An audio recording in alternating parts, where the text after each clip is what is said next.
Wij gaan verplaatsen, hè, omdat een deel van het sportpark vervalt. En wij gaan naar de overkant van Soesterveen, naar de woonwijk via Stromeland. Daar lijkt nog een stuk green, waar de boosclub zit. En daar kunnen wij heen met de accommodatie. En dan zitten wij mooi op één locatie samen met de tennis en met de skieler en met de ijsbaan. Dus het wordt een hele mooie tweede sportconcentratie in Soesterveen. Ik al liep het nou heel makkelijk, er is een besluit vallen, het is klaar. Maar dan gaat natuurlijk wel jaren om voorbereiding eigenlijk al vooral. En onderschat ik net het werk wat vrijwilligers erin zetten om het vat te bereiden, maar ik subsidies om te verregen, plannen te maken in de tekening. Daar zit een hele productief in, en dat bloedt altijd achter de schermen.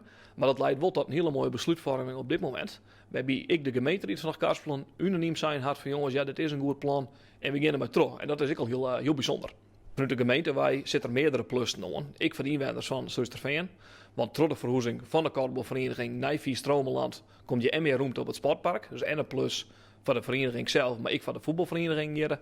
Maar in de vierde toekomst willen we dit mogelijk herontwikkelen als bedrijventerrein. En dat had natuurlijk een hele mooie impuls van Soesterveen, maar ik de verdere regio. En met het behoud van AFEC, want daar is het eigenlijk mee begonnen. Die ben verhuizen, die nemen straks een gedeelte van het sportterrein in.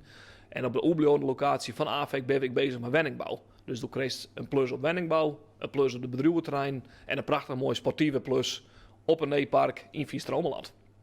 Dat is nog net samen klaar, lijkt het mee. Nee, dat moet nog even wat actie gebeuren. Hè. We moeten natuurlijk onbesteden, de gemeente moet onbesteden. Dan moeten we nog even bouwen en dan moet de fjorden en de parkeren nog online worden. Dus dan zal het zeg maar in juni, juli 2024 zal alles klaar wezen. En dan kunnen we in de competitie van 24, 24 kunnen we op een nieuwe accommodatie spelen. Wij staan nu op een nieuwe locatie, aan de blauwknop in Soesterveen, op in Stromeland.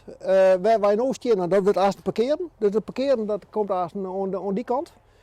Dan draaien we wat naar links en dan zorgen we dat daar eerst 15 meter verder, daar zal ongeveer de kantine komen met de klaarboxen en de opslag. En dan komt daarachter twee kunstgrasvelden. En dan bloedt helemaal achter, waar je die wenningsjoggen, daar bloedt nog een stuk green oer. Dat is op dit moment ook nog een mooie bufferzone naar die wenning toe.